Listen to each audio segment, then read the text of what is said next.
I'm walking leisurely, and I felt inspired. And I want to share that inspiration with you. And it's simply this. And it might sound cliche because you perhaps have heard it before. So let this not be something oh so revelatory, but let it be something that serves as a reminder to you that so often we look at the road ahead and we determine that it's too far for us to even begin. We predetermine that it makes absolutely no sense to get started because getting to the destination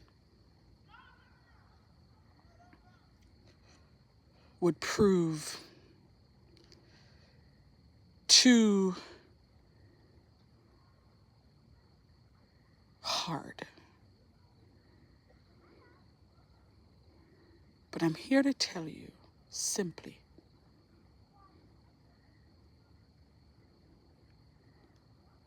if you make up in your mind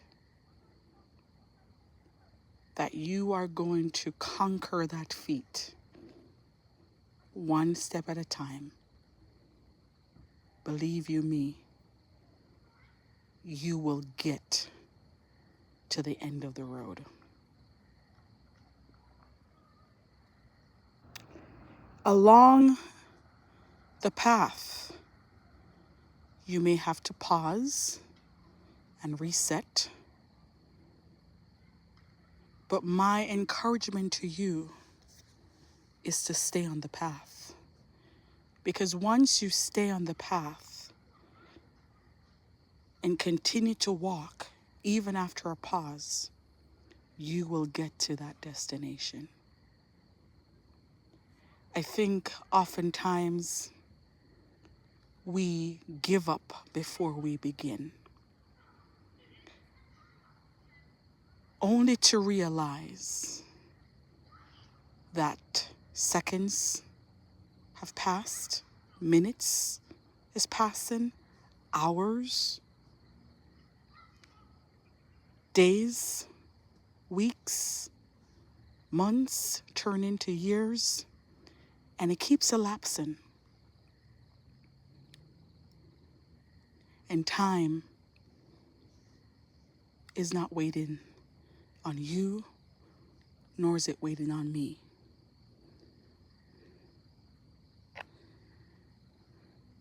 So I say to you, start the journey. You will finish. Start walking. You will accomplish it. Don't count yourself out. Stop speaking defeat to yourself. Some of the obstacles, the hurdles or the valleys, they are going to be there. They won't disappear. But what I can tell you is with strategic planning and mental toughness, you will be able to navigate those hurdles. It's the Jamaican sprinter, I think he's Olympic gold medalist, oh my gosh, Parchment, I think his name is is it Hansel Parchment, the hurdler? Oh my goodness, sir. Yeah, Ask him about hurdles. Sometimes when he's running, there's a hurdle or two that may come down, topple over, but it doesn't stop him from going to the next one. It's a part of the race. It's a part of the process. When he's hurdling, and I love it. I'm a track girl. When he's hurdling, his eyes are on the finish line. And he doesn't quit because he trips over a hurdle. He keeps running. So I'm saying to you, if you think that you're not going to topple over anything on the journey, you're making a sad mistake. But at the same time, you got to recognize it's a part of the process. We fall down, Donnie McClurkin sings, but we get up. A just man falls 7 times, but he gets up. It's not how you begin, it's how you end. We hear these things all the time. But when it's time to make it applicable to our lives, we pause. But I'm here to encourage you. Take the step. Push forward. Forge ahead. And I'm telling you from personal experience, sometimes you don't know how you're going to finish. You don't know if you have what it takes certain days to finish. Sometimes in the middle of it, you feel like you just want to quit. But I recognize that I've journeyed too far to turn back, because when I look back and I see the ground that I've covered, it's hard to go back. So you may have to pause and reset a little bit and keep going. But I'm telling you from personal experience, there are moments in my journey academically, I didn't think that I could finish because there were so many obstacles, so many decisions. And sometimes there were compounding decisions that I had to make, and sometimes there were decisions that I had to make that, sometimes you feel like you're losing in this area, and you feel like you're losing ground in that area, and you feel like you're compromising. Now, I'm not talking about like sin stuff. I'm talking about but I'm compromising this, and the late nights, and early mornings, and sometimes the mental fatigue. Your brain is so packed with information, and then you have to disseminate that information. You have to, oh my God, weave through it, and you have to just the process. Sometimes it's just tedious, and there's other factors. There's family and children and so many things depending on you. So many things pulling at you. Because you're multifaceted, we like to use that word. I'm multifaceted, multidimensional, there's so much to me. But sometimes, and most times, one thing is vying for your attention, and that is a thing that needs to get done in the moment. And so, all the other parts of you are pulling, all the other things are pulling from this one person. Right? This one person.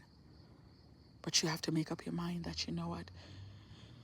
Sometimes I have to say no. Sometimes I can't be here. Sometimes I can't do this right now. Sometimes, and it's not a matter of being selfish. It's a matter of just being intentional, because you have to get to the end of the road. Because at the end, when you get to the end of the road, it is also going to fuel the other things that are pulling at you, because you in yourself, you're going to feel a sense of accomplishment and feel like you have achieved something. There's no greater feeling than that. So I know what it's like to be at the starting line, looking at the finishing line and saying, I don't know if I can do this. I've also been at 50 meters in the journey and wonder if I can get to the finish line.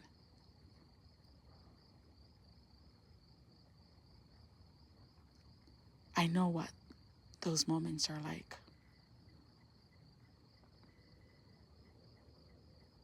And I'm here to tell you one more time that you can do it. You can do it. Because if you start right now, before you know it, 2 years is just going to come. And whether you do it or not, 2 years, it's going to come. So you might as well saddle that horse. Put on your spikes, since we're talking about walking and running, and get going.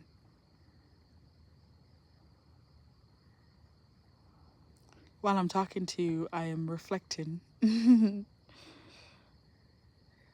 So get going. You can do it. And before long, you'll stand at the finish line with your hands up, and the exhilaration that you are going to feel is going to be like no other feeling in the world. I know what Usain Bolt felt when he finished his race in 3 consecutive Olympics with gold medals. I know what he felt. I know what Shelly-Ann Fraser felt. And they all can tell you, run your race. Don't be worried about your competitors. Don't be worried about enemies or haters. Some of you, that's all we think about is we're not in competition. Well, you're not in competition with anybody else. You're in competition with yourself and fulfilling the portfolio. You gotta ask God, what is in my portfolio? What did you put in my portfolio that I need to accomplish? And that's all that you need to be steadfast and unmovable about. Not what's in somebody else's. Not what's in somebody else's over here. What is in your portfolio? What are you assigned to do? And if more of us would focus on what's in our portfolio, the task that is assigned to us, you won't have time to look to the east, the west, the north, or the south. You'll be so focused on getting that accomplished. So run your race. We'll talk soon.